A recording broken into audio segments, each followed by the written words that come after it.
Tu, porém, permanece naquilo que aprendestes e de que fostes inteirado, sabendo de quem o aprendeste. Vamos orar mais uma vez? Obrigado, Senhor Deus, por estarmos aqui nesta hora diante da Tua Palavra, ó Deus. Pedimos que o Senhor Deus venha falar conosco, nos ensinando, ó Deus, a partir dessa experiência, ó Deus, que Paulo pôde dar a Timóteo, ensinando, ó Deus, aquele servo do Senhor, ó Deus, que nós também possamos ser confortados, motivados, ó Deus, ao serviço do Senhor, pela Tua Palavra nessa noite. Nós oramos em nome de Jesus. Amém. Nós estamos estudando o livro de 2 Timóteo. Nós vamos dar o capítulo 3, começando aqui no versículo 1 e 2. Sabe, porém, isto: nos últimos dias sobrevirão tempos difíceis, pois os homens serão egoístas. Nós temos esse primeiro ponto, enfrentando tempos difíceis. Como naquela época, nós também enfrentamos tempos difíceis. Sabemos que Timóteo enfrentava tempos difíceis. Nós também enfrentamos esses tempos. Aliás, esses tempos são marcados na vinda de Jesus, esses últimos dias conhecidos assim. E, de certa forma, os problemas são de tempos em tempos, enfrentando tempos difíceis. Nos momentos, nós sabemos que as coisas são mais difíceis do que outros momentos. Mas o que Paulo quer deixar bem claro para Timóteo, e serve também para nós, é que ele deveria ter isso em mente. Por isso ele diz: sabe, porém, isso. Ou seja, não venha se iludir achando que você vai começar um ministério ou a sua vida e que os problemas todos vão ser resolvidos. Os tempos difíceis acontecerão, irmãos. Enquanto nós vivermos nesse mundo, os tempos são difíceis.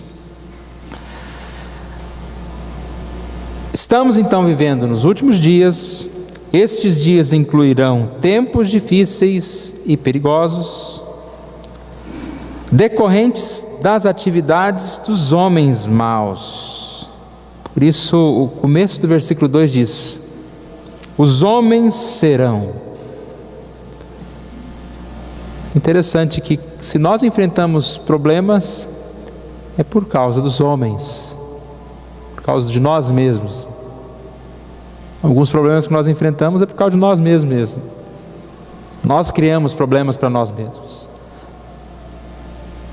porque o mundo também vive em problemas, porque os homens são maus, enfrentando tempos difíceis. Segunda parte, os homens maus são descritos. Do versículo 2 aqui até o 9, nós encontramos o seguinte: pois os homens serão egoístas, avarentos, jactanciosos, arrogantes, blasfemadores, desobedientes aos pais, ingratos, irreverentes, desafeiçoados, implacáveis, caluniadores, sem domínio de si, cruéis, inimigos do bem, traidores, atrevidos, enfatuados, mais amigos dos prazeres que amigos de Deus, tendo toda a forma de piedade, negando-lhes, entretanto, o poder. Foge também destes, pois entre estes se encontram os que penetram sorrateiramente nas casas e conseguem cativar mulherinhas sobrecarregadas de pecados, conduzidas de várias paixões, que aprendem sempre e jamais podem chegar ao conhecimento da verdade. E de modo, porque Janes e Jambres resistiram a Moisés, também estes resistem à verdade. São homens de todo corrompidos na mente, réprobos quanto à fé. Eles, todavia, não irão avante, porque a sua insensatez será a todos evidente, como também aconteceu com a daqueles. Se Paulo está dizendo a Timóteo que os últimos dias serão tempos difíceis, porque os homens serão maus, aqui ele descreve a maldade principal do coração do homem. Ele começa descrevendo a conduta moral do homem, versículos de 2 a 4. E essa conduta moral, ela é baseada no egoísmo. A palavra egoísta significa amigo de si próprio. É a ideia de alguém que é amigo de si próprio de forma desordenada. Os últimos dias estamos vivendo, porque ser amigo de si próprio é um dever que nós temos. Devemos preservar a nossa vida, devemos amar a nossa vida, devemos cuidar da nossa vida. Mas aqui fala de amor em desordem, um amor em excesso. E esse amor faz com que o homem seja acompanhado de todas essas virtudes negativas, vamos dizer assim, de todas essas coisas ruins que acontecem aqui. Sem afeição, caluniadores, sem domínio, traidores, atrevidos. E aí ele termina dizendo: amigos dos prazeres, mais amigos dos prazeres do que amigos de Deus. O fim da moral do homem é essa amizade aos prazeres, mais do que a amizade com Deus. A única coisa que pode sustentar a nossa vida, que pode nos tirar desse mundo mal, é a amizade com Deus, é a comunhão com Deus. Só o Evangelho oferece solução para esse problema. Quando nós, em Jesus, reconhecemos que somos pequenos e que devemos amar a Deus em primeiro lugar. Nosso tema do ano está relacionado a isso. Quando nós falamos que venha o teu reino, que o reino de Deus venha sobre nós. Por isso que o livro de Timóteo é traçado pelas palavrinhas tu, porém. A vida do cristão é ir contra a cultura, contra a maré, diferente dos outros. E para que Timóteo entendesse tu, porém, seja diferente, Paulo está mostrando aqui. Diferente do quê? Diferente desses homens maus que são egoístas. Esses homens maus também têm problemas na sua religiosidade. Versículo 5: tendo forma de piedade, negando-lhes entretanto o poder. Homens maus e religiosos. Talvez nós poderíamos até agora só estar pensando nesses homens maus como os homens lá do mundo, como os homens distantes de Deus, fora da igreja. Mas ele está falando que os homens são tão maus a ponto de juntar a vida, a forma, sem a vida, sem a prática no coração. Esses homens maus, religiosos, eles estão muitas vezes tendo forma de piedade. E dentro e fora da igreja também, né, irmãos? Você vê muita gente, quando você conversa com a pessoa, você pensa que aquela pessoa é a pessoa mais bondosa do planeta. Porque os homens maus hoje, eles vestem uma capa de beleza, de santidade, de politicamente correto. Hoje em dia nós percebemos que é quase que um crime você falar certas coisas, você ofender certas pessoas. Mas são esses mesmos homens maus que fazem todo tipo de maldade escondido, mas tem um traje de santidade. A palavra de Deus fala em Isaías capítulo 1 contra o povo que adorava, mas adorava falsamente. As vossas luas novas, as vossas solenidades, a minha alma as aborrece, já não são pesadas, estou cansado de as sofrer. Pelo que quando estendeis as vossas mãos, escondo de vós os meus olhos, assim quando multiplicai as vossas orações, não as ouço, porque as vossas mãos estão cheias de sangue. Antes de apresentar qualquer coisa a Deus, nós devemos apresentar o nosso coração a Deus. É muito difícil, mas essa é a nossa maior luta. Porque ter forma de piedade é muito fácil. Você vai lá na internet, copia uma música, né? E canta igualzinho o sujeito canta, vê até a hora que ele levanta a mão, se possível, né? Você vai ter a mesma forma. Mas o que acontece é exatamente isso. Tem a mesma forma, mas não é a mesma coisa. Os fariseus eram repreendidos porque limpavam o exterior do copo, do prato, mas dentro estavam cheios de rapina. Aqui ele fala que era apenas forma. E com certeza, não basta, né? Nós temos a forma. Também não basta a gente apenas olhar o outro, né, que tem a forma e não tem a essência. Todos esses alertas a Timóteo, termina o versículo dizendo: foge também desses. Lembra de quem ele mandou fugir também? Dos falatórios, versículo 16 do capítulo 2, né? Evita falatórios inúteis. E depois ele fala que Timóteo deveria afastar-se desses também. E aqui ele diz: foge também desses. O que é fugir desses?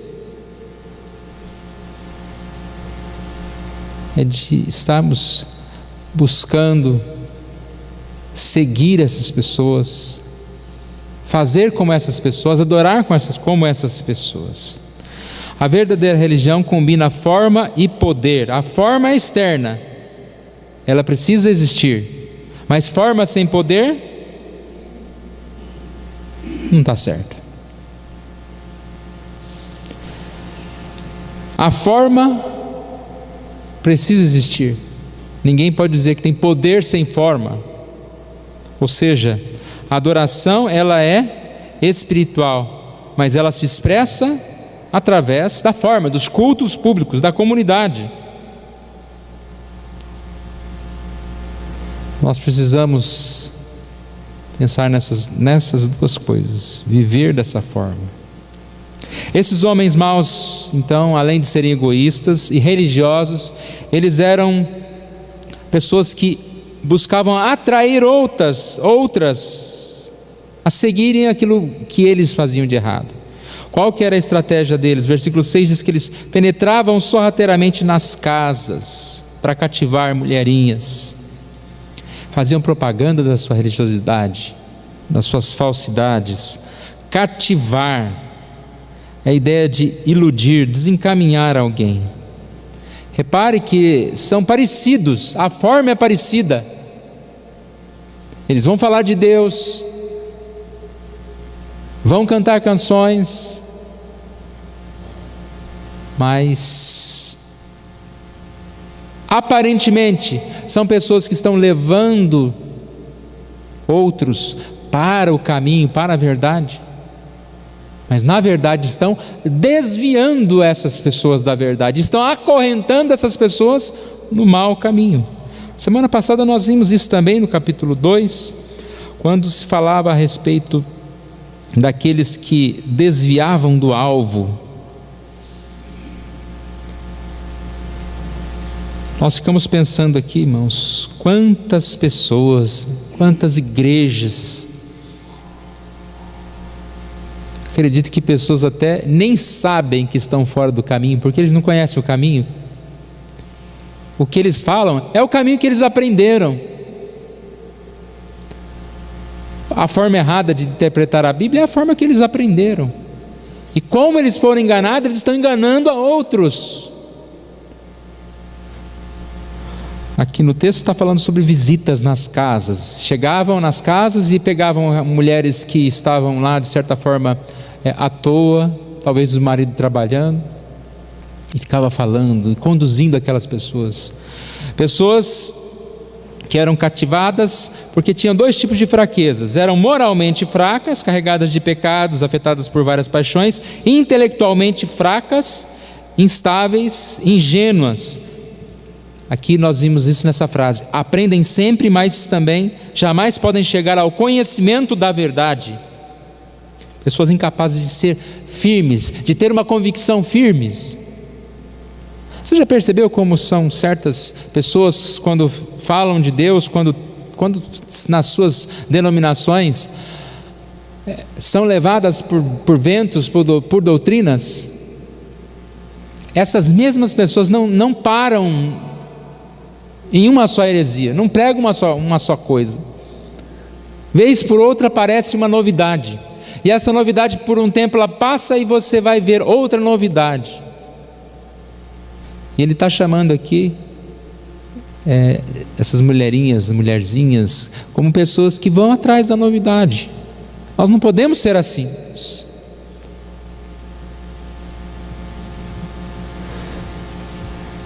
Dado um exemplo aqui, Paulo menciona Janes e Jambres, Êxodo 7:11, quando o faraó mandou vir os sábios encantadores, e os sábios do Egito fizeram também o mesmo com as suas ciências ocultas. Ele quer mostrar aqui então como é parecido a ponto de enganar, mas também ele quer mostrar que isso passa, não irão avante, irão de mal a pior. Isso vai passar, eles sofrerão oposição, não vão poder seguir em frente, porque a verdade, ela prevalecerá. Então, como foi com o tal do Janes e Jambres lá? Lembra na história? Chegou o momento das pragas do Egito, eles não puderam fazer o mesmo, e ficou evidente, isso é o dedo de Deus. Muitas dessas religiões vão cair, a gente vai ainda, creio eu, presenciar essas grandes denominações que estão lutando umas com as outras, mas o povo vai de um lado para o outro, sem saber para onde ir. E Paulo diz a Timóteo: tome cuidado com isso.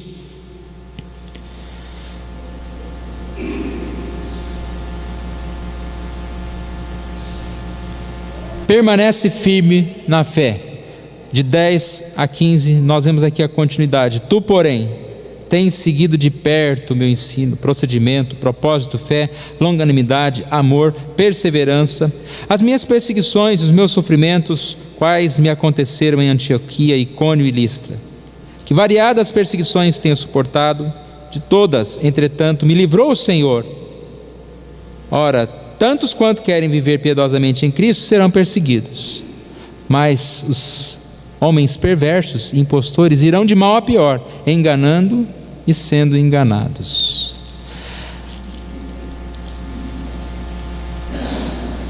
Tu, porém, permanece naquilo que aprendeste, de que fostes inteirado, sabendo de quem o aprendestes. Desde a infância sabes das sagradas letras que podem tornar-te sábio para a salvação pela fé em Cristo Jesus. Paulo diz a Timóteo: existirão tempos difíceis. Esses tempos difíceis é porque os homens serão maus. Esses homens serão maus porque eles serão egoístas, eles serão religiosos, e eles serão religiosos que estão pregando a sua falsa religião, desencaminhando outros. Tu, porém, permanece firme.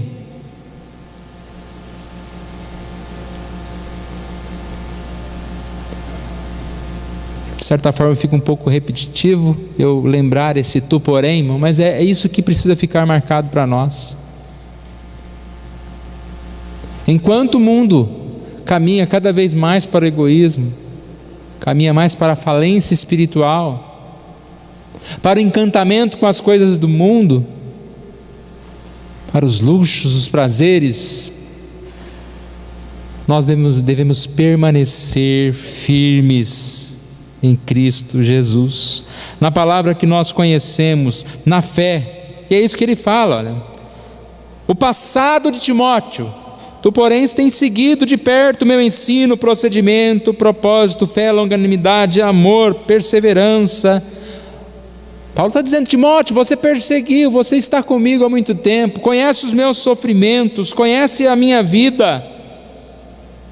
Permaneça, que no futuro você continue. Lembra que eu disse que Paulo está prestes a morrer? É isso que ele está falando. Quando eu partir, continue firme. Versículo 12 e 13 eu achei interessante aqui. Ele diz que todos quanto querem servir piedosamente serão perseguidos, e nós sabemos disso. Por quê? Por que serão perseguidos, irmãos?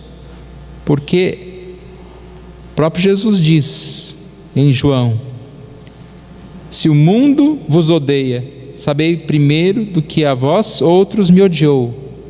Por que o mundo odiou Jesus? Porque Jesus andava na verdade. Jesus disse: se vocês fossem do mundo, o mundo iria amar vocês. Como não sois do mundo, pelo contrário, dele vos escolhi, por isso o mundo vos odeia. Todos nós, todo mundo que contraria o outro, ele é perseguido. E essa é a ideia: o cristão vai contrariar o mundo. E não precisa ser muito difícil contrariar o mundo hoje, não. Um mundo tão esquisito que nós vivemos,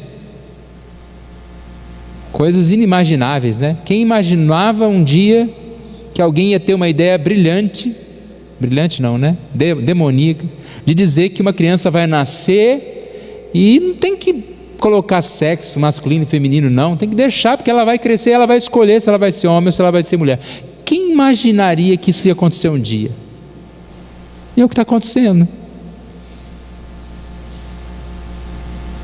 Se nós falarmos não, nós vamos ser perseguidos. Em muitas e muitas situações, nós seremos perseguidos.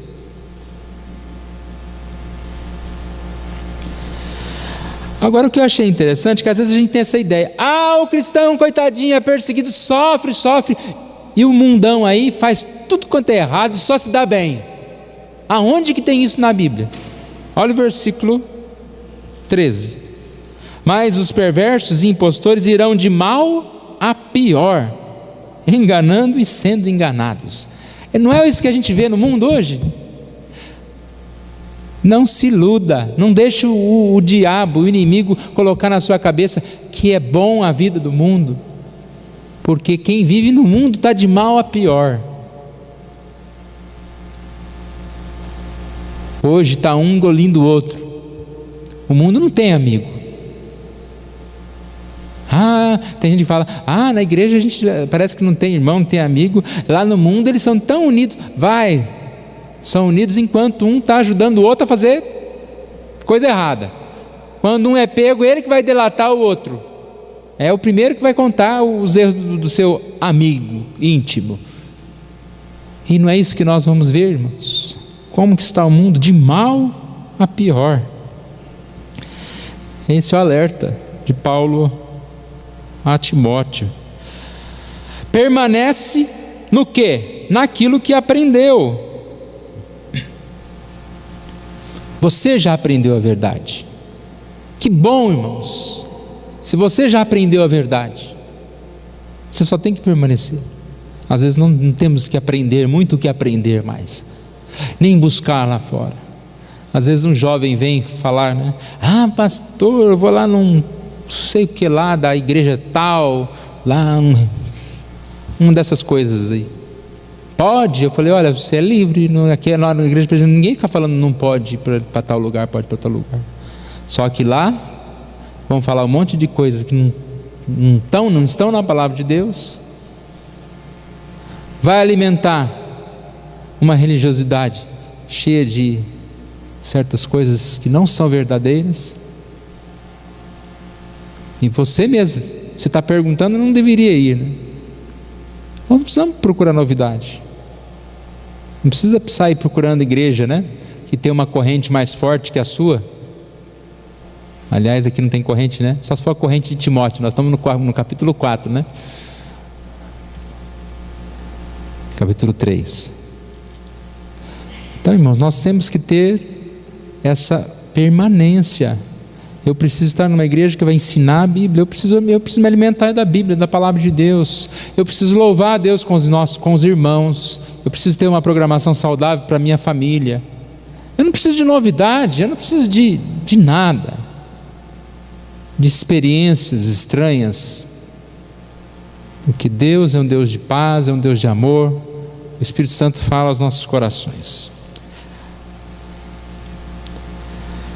Permanece naquilo que aprendeu, porque sabe de quem aprendeu. Você sabe de quem você aprendeu? No caso de Timóteo, ele aprendeu da sua avó, da sua mãe Eunice, do próprio apóstolo, das Escrituras. Nós também, irmãos. O que você aprendeu, se você tem mais um tempinho mais de igreja, você teve a oportunidade de encontrar, de ter pessoas que ensinaram a palavra? Eu sou muito agradecido a Deus por alguns pastores que passaram pela minha vida e me ensinaram. E às vezes frases lá de 20, 30 anos atrás voltam à nossa mente, porque eu aprendi, aquilo eu aprendi. É igual a escola, né? A gente sai da escola, mas tem certas coisas que você aprendeu. Já pensou se você tivesse que estudar matemática, toda vez que você tivesse que fazer uma conta de 2 mais 2, agora eu vou ter que estudar de novo. E se alguém vem e conta para você que 2 mais 2 é 5, aí você fala, não sabia, aí me ensinaram errado lá atrás. Não, o que eu aprendi, eu sei que é verdade, ainda que um anjo venha falar outra coisa, a verdade é a verdade, e principalmente a Bíblia. Nós temos que ter capacidade de comparar o que se diz por aí fora com a Bíblia, com o que Deus diz através da sua palavra. Então, permanece naquilo que você aprendeu.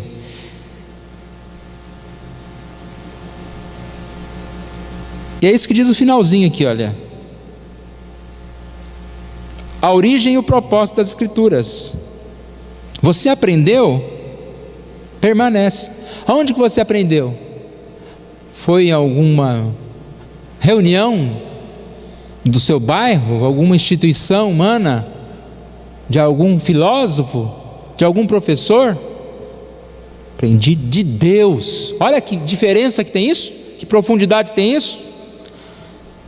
15b a 17. Desde a infância sabes as sagradas letras que podem tornar-te sábio para a salvação pela fé em Cristo Jesus.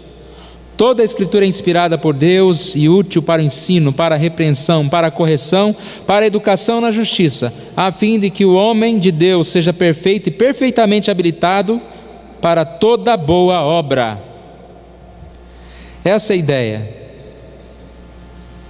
Eu permaneço porque eu sei de quem eu aprendi. É aquela ideia, né? Eu vou comprar, não pode falar carne mais hoje porque é difícil, né? Eu vou comprar, o que eu posso comprar? Vou comprar feijão lá porque eu sei quem plantou e quem colheu, tá? Eu confio, eu sei de quem eu aprendi. Eu vou permanecer na Escritura Sagrada porque eu sei de quem eu aprendi.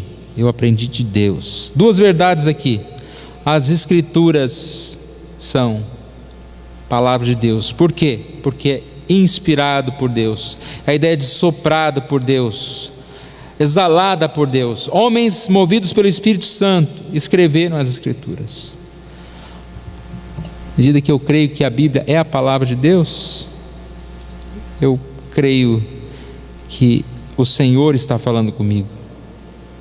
A segunda abordagem aqui é que ela é a palavra de Deus e por isso ela é útil ao ensino. 14b aqui um pouquinho antes,